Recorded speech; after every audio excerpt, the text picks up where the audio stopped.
فحاشی فلمیں دیکھنے سے کیسے نجات پائیں؟ آئیے کلام مقدس میں سے دیکھتے ہیں۔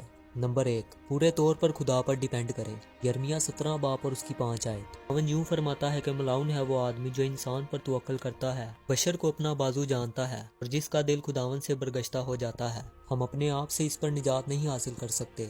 ان فحاشی فلموں سے نجات پانے کے لیے ہمیں یسوع مسیح کے پاک پوتر لہو میں چھپنے کی ضرورت ہے۔ نمبر 2، اگر ہم گناہ کرتے ہیں تو ہم گناہ کے غلام ہیں۔ یوحنا 8 باب اور اس کی 34 آیت۔ یسوع نے انہیں جواب دیا، میں تم سے سچ کہتا ہوں کہ جو کوئی گناہ کرتا ہے گناہ کا غلام ہے۔ اس غلامی میں سے باہر آنے کے لیے ہمیں مکمل طور پر یسوع مسیح کی ضرورت ہے۔ یوحنا 8 باب اور اس کی 36 آیت میں لکھا ہے، بس اگر بیٹا تمہیں آزاد کرے گا تو تم واقعی آزاد ہوگے۔ نمبر 3، اپنے جذبات پر قابو پائیں۔ دوسرا سیموئیل 11 باب میں جب ہم داؤد اور بیت شبع کے بارے میں پڑھتے ہیں تو داؤد سے گناہ تب ہوا جب اس نے بیت شبع کو نہاتے ہوئے دیکھ لیا، اور اس کے بعد وہ گناہ پر گناہ کرتا چلا گیا۔ بعض اوقات ہم ایک گناہ کو چھپانے کے لیے 100 گناہ کر بیٹھتے ہیں، لیکن کلام مقدس میں لکھا ہے کہ گناہ کی مزدوری موت ہے، خدا کی بخشش ہمارے خداوند یسوع مسیح میں ہمیشہ کی زندگی۔ رومیو 6 باب اور اس کی 23 آیت۔ نمبر 4، اپنے جسمانی خواہشوں کو مار دیں۔ مرکز 9 باب اور اس کی 43 سے 47 آیت میں لکھا ہے، اور اگر تیرا ہاتھ تجھے ٹھوکر کھلائے تو اسے کاٹ ڈال۔ بوڑھا ہو کر زندگی میں داخل ہونا تیرے لیے اس سے بہتر ہے کہ 2 ہاتھ ہوتے جہنم کے بیچ آگ میں جائے جو کبھی بجھنے کی نہیں، جہاں اس کا کیڑا نہیں مرتا اور اس کی آگ نہیں بجھتی۔ اگر تیرا پاؤں تجھے ٹھوکر کھلائے تو اسے کاٹ ڈال۔ لنگڑا ہو کر زندگی میں داخل ہونا تیرے لیے اس سے بہتر ہے 9 پاؤں ہوتے جہنم میں ڈالا جائے، جہاں اس کا کیڑا نہیں مرتا اور اس کی آگ نہیں بجھتی۔ اس کا مطلب ہرگز نہیں کہ ہم اپنے جسم کو نقصان پہنچائیں، اس کا مطلب یہ ہے کہ ہم اپنی جسمانی خواہشات کو مار دیں، کیونکہ کلام میں لکھا ہے، رومیو 8 باب اور اس کی 8 سے 9 آیت، اور جو جسمانی ہے وہ خدا کو خوش نہیں کر سکتے، لیکن تم جسمانی نہیں روحانی ہو، بشرطیہ خدا کا روح تم میں بسا ہوا ہے، مگر جس میں مسیح کا روح نہیں وہ اس کا نہیں۔ نمبر 5، ایک دوسرے کی کفالت کریں۔ یعقوب 5 باب اور اس کی 16 آیت میں لکھا ہے، بس تم آپس میں ایک دوسرے سے اپنے اپنے گناہوں کا اقرار کرو اور ایک دوسرے کے لیے دعا کرو تاکہ شفا پاؤ۔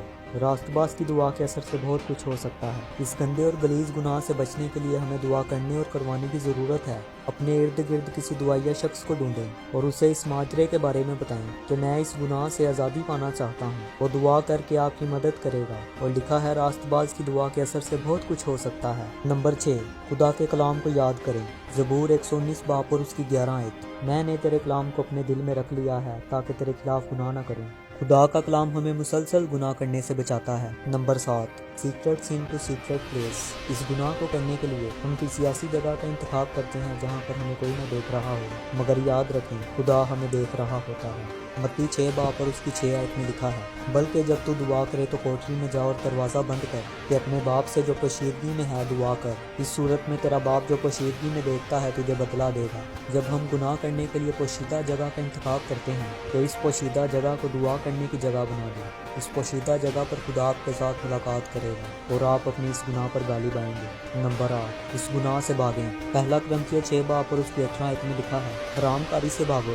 جتنے گناہ آدمی کرتا ہے وہ بدن سے باہر ہیں، مگر حرام کار اپنے بدن کا بھی گناہ گار ہے۔ ہم اپنے اس گناہ سے لڑ نہیں سکتے، یہ وہ گناہ ہے جو ہمیں اپنی لپیٹ میں لے لیتا ہے۔ ہم جتنا اسے بھاگیں گے ہم اتنے ہی بچے رہیں گے۔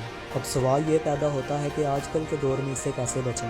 آج کل کے دور میں یہ گناہ اتنا بڑھ گیا ہے کہ اس سے بچنا بہت مشکل، خاص کر کے موبائل اور سوشل میڈیا۔ جب بھی آپ کے سامنے ایسی چیزیں آ جائیں تو ان چیزوں سے بھاگیں۔ جب آپ کی نگاہ ان پر پڑ جائے گی اور آپ اسے دیکھنا شروع کر دیں گے تو آپ گناہ کی گرفت میں آ جائیں گے۔ کلام مقدس میں لکھا ہے، رومیو 8 باب اور اس کی 37 آیت میں، مگر ان سب حالتوں میں اس کے وسیلہ سے جس نے ہم سے محبت کی، ہم کو فتح سے بھی بڑھ کر غلبہ حاصل ہوتا ہے۔